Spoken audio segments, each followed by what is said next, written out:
Title: The Ghost of Apartment 98, based on a true story from Pretoria. It was a Friday night somewhere in Pretoria. Naledi and her best friend Bontel were excited. It was ladies' night. The plan? Hit the town and have some fun. That evening, they headed to a popular nightclub in the heart of Pretoria's CBD. They ordered their drinks, found a good table, and got into the groove. The club was packed, the music was top-notch, and the energy was electric. They danced, laughed, and sipped their cocktails. Everything felt perfect until a waiter appeared at their table, carrying a fancy platter and bottles of champagne. "We didn't order this," Bontel said, puzzled. "Oh yes, I know," the waiter smiled. "The two gentlemen over there sent this for you." She gestured toward a table at the far end of the club, then turned and walked away. The girls looked over. Two men were sitting there, waving at them. The girls waved back politely.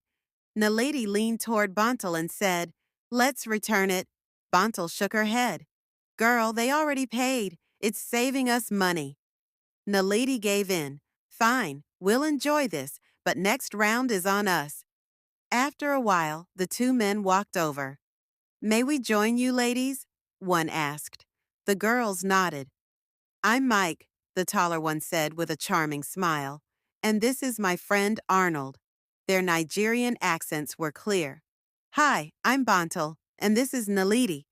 Bontel responded. "Nice to meet you." They talked, drank, danced. Everything felt natural. Mike took a liking to Bontel.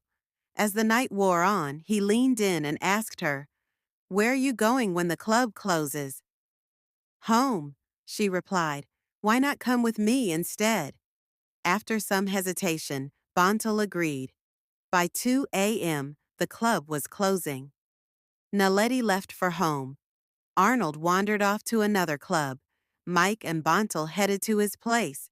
They arrived at a modern apartment building. What followed was consensual. They spent the night together. In the morning, Mike handed Bontel 7,000 rand. "For your hangover, get yourself something nice," he said with a grin. They exchanged numbers. He even booked her a ride home. On the way, he called to check on her. Everything seemed normal. When Bontel arrived home, she was glowing. She called Mike to let him know she'd arrived safely. But the line didn't go through. "The number you have dialed does not exist. Please check the number and try again." She frowned. "That's strange," she thought. "We just spoke. Maybe it was network issues." Later that day, she called Naledi and told her everything, including the money. "Let's go out again," she suggested excitedly. "I'm at my boyfriend's place. Maybe next time," Naledi replied. Bored, Bontel decided to take a nap. She bathed and went to bed. Around midnight, as she lay in bed scrolling through her phone, sleep pulled her under like a wave. But suddenly, she couldn't move. Sleep paralysis. She saw a shadowy figure standing at the foot of her bed. It was blurry, but familiar. It was Mike. He climbed onto her. She tried to scream. Nothing. Tried to move. Impossible. In that terrifying state, she felt him violate her. Then, darkness. She woke up sweating, confused, and shocked.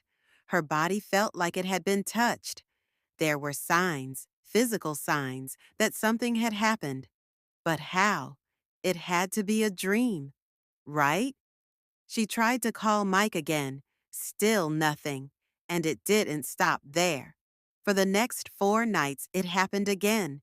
Every night, the same shadow, the same feeling, the same haunting presence. Terrified, Bontel decided to go back to Mike's place. She arrived at the building and asked the security guard, "Hi, can you call Mike for me?" "Apartment 98. The guard gave her a puzzled look. "There's no one by that name here." "He lives there. Tall Nigerian guy," she insisted. The guard's expression changed. "Wait, Nigerian guy? Apartment 98 question mark, yes," she said eagerly. "Ma'am," the guard said slowly, "that guy died." He hanged himself in that apartment over a year ago. Since then, no one has stayed there long. People say something haunts that place, a spirit. It comes at night. It lies with women. Bantal stood frozen. A chill ran down her spine. She ran out, heart pounding, and called Naledi. Through sobs, she explained everything. I know someone, Naledi said, a traditional healer. Maybe she can help. The next morning, they visited the healer. The woman listened carefully, then looked at Bantal with serious eyes. You have been visited by a spirit. That was not a dream. You slept with the ghost of a man who died violently, and it has attached itself to you. I cannot help you. No healer in South Africa can. The spirit is Nigerian.